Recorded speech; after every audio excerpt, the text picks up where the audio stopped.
Ok. Non mais oui, on peut en parler les garçons.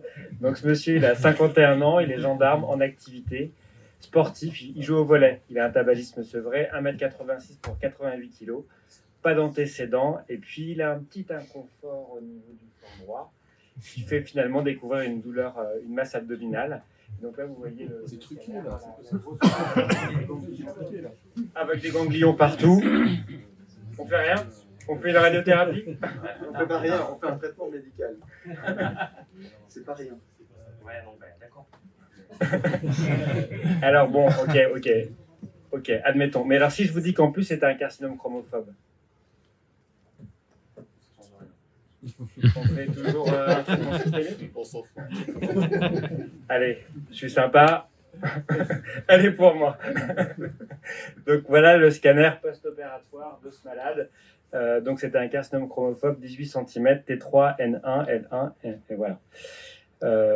Suite simple.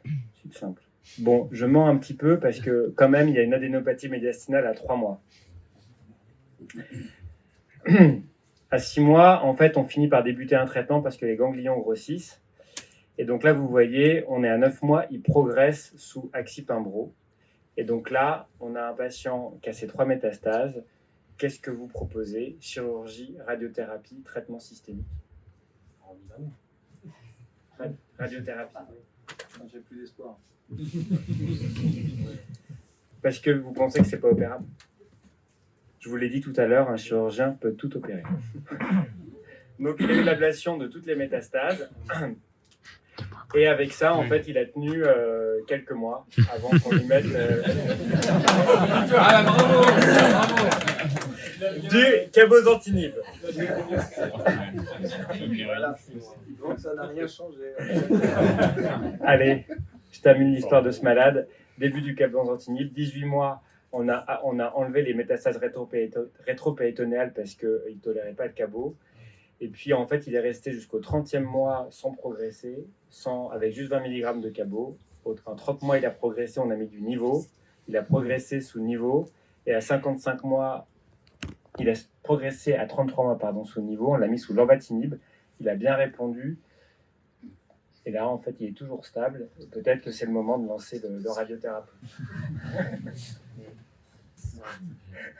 C'est une question, je n'ai pas la réponse, mais vous l'irradiez. Pourquoi, du coup, s'il est stable, est-ce que si vous l'irradiez dans l'espoir de stopper le traitement systémique ou pas? Peut-être. Ok. Ou peut-être, si jamais il progresse, qu'est-ce qu'on va faire? Donc, soit si c'est une lésion qui est éventuellement menaçante pour plus tard, si jamais il progresse.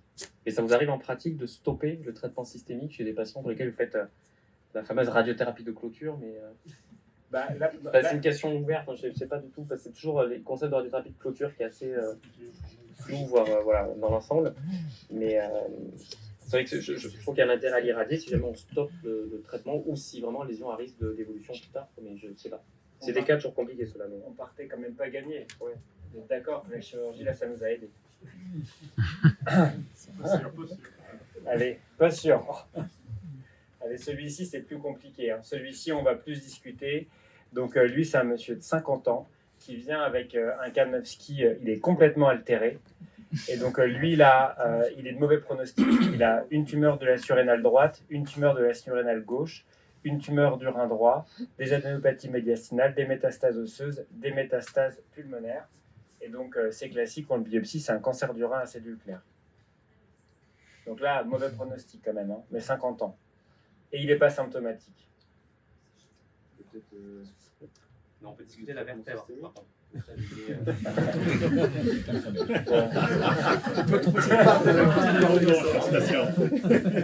Peut-être qu'on peut rappeler Paul pour répondre à la question avec cette one. On l'a pas opéré. On l'a pas opéré, on a mis un traitement systémique. Et là, en fait, ce monsieur de 50 ans, il a une super réponse. Il a une super réponse avec une réduction significative de la tumeur primitive, réduction des métastases surrénaliennes, disparition des adénopathies médiastinales, des nodules pulmonaires et les métastases osseuses stables. Et donc lui, il a 50 ans, il a bien répondu. Alors il a eu, en fait, on a triché. On a commencé par IPI niveau, et puis à la fin de l'IPI, on s'est dit, on rajoute du cabot pour essayer d'aller plus loin dans la réponse. Et donc il a continué niveau cabot. Et donc là, à 14 mois, on en est là. Et donc, il était de mauvais pronostic initialement, il a 50 ans, il tolère plutôt bien le traitement. Et donc, c'est ces patients-là, en fait, où on se dit finalement, est-ce qu'on a un gain à irradier le primitif ou pas, ou à l'opérer. Donc, c'est des patients qui sont bons répondeurs, et peut-être que de ne rien faire, il va continuer de bien répondre au traitement. En fait, en tout cas, c'est un mauvais pronostic initialement. Donc, quand on dit on n'opère pas les mauvais pronostics, là, c'était un mauvais pronostic initial, mais aujourd'hui, il est très bien, il a 50 ans. Donc, si on considère que l'opérer du primitif, ça peut augmenter sa survie, la néphrectomie, elle n'est pas si compliquée, là. Bon, je continue l'histoire. Il est asymptomatique. Il est asymptomatique. Donc, moi, j'y crois que la néphrectomie peut augmenter la survie, et donc on a dit qu'on allait l'opérer. On lui a fait une néphrectomie de cytoréduction, et à la reprise du cabozantinib, puis il a repris le cabot, et l'intervention, c'est compliqué d'une éventration. Ouais, je suis honnête, hein. À 3 mois, il a eu une super éventration. Et on a repris le cabot après, et finalement, il a progressé au bout de 26 mois. Voilà, il progresse uniquement sur la métastase de l'autre côté. Et donc là, Sur une alectomie. on peut faire tout ce qu'on veut. Hein. On opère ce qu'on veut. Allez, on l'a opéré aussi. Et on lui a fait la cure d'éventration en même temps pour qu'il soit plus confortable. Donc là, il a 30 mois, mon malade. Il a 50 ans, 30 mois. Il est en excellent état général, biologie normale, qualité de vie conservée. Il prend 20 mg de cabozantinib tous les jours. Et ça va bien pour lui. J'ai l'impression que la chirurgie, ça l'a aidé. Et Pierre, combien de patients, dans ton expérience, tu as opéré, traité comme ça, il régresse au niveau rénal, tu l'opères, il y a combien qui n'a pas repris de traitement systémique? Faible expérience, Non, moi je reprends le traitement. Reprends le traitement systémique. Donc tu mets une chirurgie au milieu. Si le patient est non symptomatique, on pose la question réellement de l'intérêt. S'il est symptomatique, je comprends. S'il n'est pas symptomatique, la vraie question, est-ce qu'elle a arrêté le traitement systémique? Or, en pratique, on le reprend tous. Est-ce qu'à Montpellier, dit, donc c'est plus compliqué? C'est pas vrai. Alors, on est d'accord sur le fait que c'est pas plus compliqué à la chirurgie.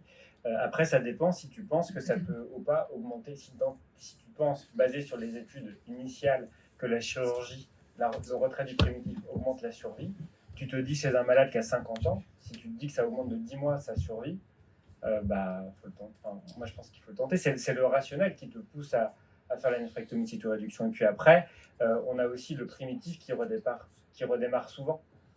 Et quand vous avez des grosses tumeurs, j'aurais pu vous montrer d'autres cas, on a des grosses tumeurs avec des thrombus dans la veine rénale, etc. Les patients ont bien répondu. On garde en tête que la survie sans progression, c'est 12 à 14 mois. Donc quand ils vont récidiver et qu'au début on avait une très grosse tumeur, est-ce que c'est pas le moment, parce que cette grosse tumeur va les embêter, est-ce que c'est pas le moment de les opérer quand ils sont stabilisés, que ça a régressé? Mais la discussion est ouverte. Hein. Ouais, mais Une question de chirurgien quand même, je temporise un peu moi ce que vous dites là, finger in the nose, néphrectomie après immunothérapie, les gars non, c'est pas vrai. Là j'en ai fait une la semaine dernière où le gars c'était exactement la même chose, un mauvais pronostic, et il avait une réponse incroyable d'un thrombus qui allait dans le cœur, il n'avait pas été irradié pourtant, je n'explique pas le truc, et j'ai fait la néphrectomie au ciseau, c'était indisséquable. Je pense quand même que ceux qui ont une énorme réponse, où les tissus laissent la place, la tumeur laisse la place à la fibrose, c'est quand même très compliqué. Alors, est-ce que ça l'aurait été sans le traitement par immuno? Je ne sais pas, mais je trouve que c'est rare de faire une néphrectomie au ciseau, de couper et de faire des nœuds sur ce qui saigne après. Mais les grosses tumeurs, elles sont des fois aussi difficiles. Peut-être que c'est des biais, mais quand même. Et après, on n'a pas ces soucis-là avec la radiothérapie. Voilà. C'est-à-dire que celle-ci n'était pas si compliquée. Au-delà de la chirurgie, je trouve que c'est l'intérêt d'un traitement systémique. Or, en pratique, on l'a arrêté avec quelques patients, 3 mois plus tard, tu le reprends parce que le scanner, ça reprend. Il y en a, moi j'en ai qui de 1,5 qui n'ont pas de traitement après traitement et qui vont bien. J'en ai quelques-uns aussi, mais c'est rare. C'est pas du tout. Je suis un radiothérapeute. C'est rapide. Non, nous, la plupart, ils sont pris. Non, moi, de grosses tumeurs comme ça, avec un thrombus, il y en a un qui a été opéré en 2 fois, qui a eu une grosse chirurgie, qui avait un recul qui était très long, on voulait lui arrêter le traitement, il avait été opéré par Georges Karam. On a été content, il est resté 4 mois sans immunothérapie. Voilà. Et après, il est de nouveau été contrôlé ici. En plus, c'était pas de la tumeur, c'était que de la tumeur. Oui, mais justement, sur ces patients que vous opérez, la différence, je pense que les études qu'on avait d'avant, c'était surtout sur les TKI. Donc c'est vrai que la tumeur en place était quand même potentiellement différente de maintenant, où c'est quand même beaucoup plus de nécrose sur l'immunothérapie, ce que vous opérez. Du coup, je pense que le rationnel d'opérer est moins vrai maintenant que peut-être que potentiellement ce qu'il avait été avant, quoi. Et même, il y a beaucoup plus, on voit bien, surtout les traitements néoadjuvants, parce que là, ce serait plus ou moins du néoadjuvant sous immunothérapie, il y a beaucoup plus de nécrose, beaucoup plus de réponse complète. Donc, on peut se poser la question de l'intérêt, justement, d'opérer de la nécrose. On pensait qu'il y en avait beaucoup. Maintenant que les séries augmentent, c'est 10%. Je ne sais pas si c'est beaucoup en langage oncologique. 10%. 10% de survie, c'est beaucoup. Il est très clair. Pierre, il n'y a pas de différence sur ces anapathes, c'est l'application aussi. Ouais. Avec le Pierre, tout le monde. Oui, elle était incapable de dire les patients qui avaient eu d'immunothérapie. Sur les pièces de néphrectomie, de cystectomie. Ah oui, vous disiez qu'il ne voyait pas...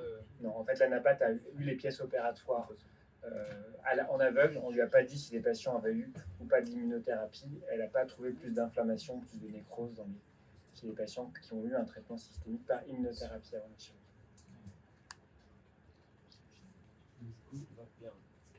Je sais pas.